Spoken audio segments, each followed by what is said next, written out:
এই জিল্লু মাল দে। সম্প্রতি মুক্তি পেয়েছে বরবাদের টিজার। বরবাদে শাকিব খান কী রূপে হাজির হয়েছে, কী বার্তা দিল, সেটাই দেখার বিষয়।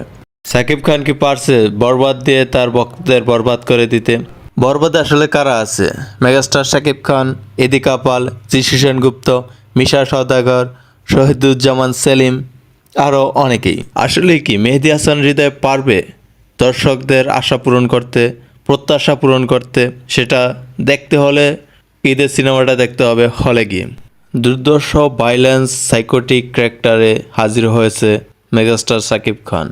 পাশাপাশি যিশু সেনগুপ্তকে দেখা গেছে হাতে গান নিয়ে পুলিশের সাথে ফাইট করতে।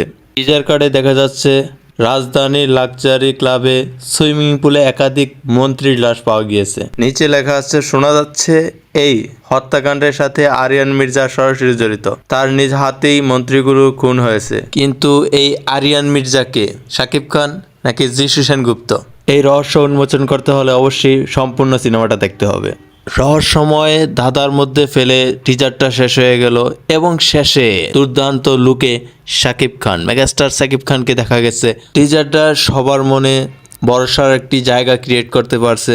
মেহেদী হাসান হৃদয় নতুন হলেও দেখিয়েছে, যা দেখিয়েছে বাংলা সিনেমাতে এই প্রথম হতে যাচ্ছে কিছু একটা।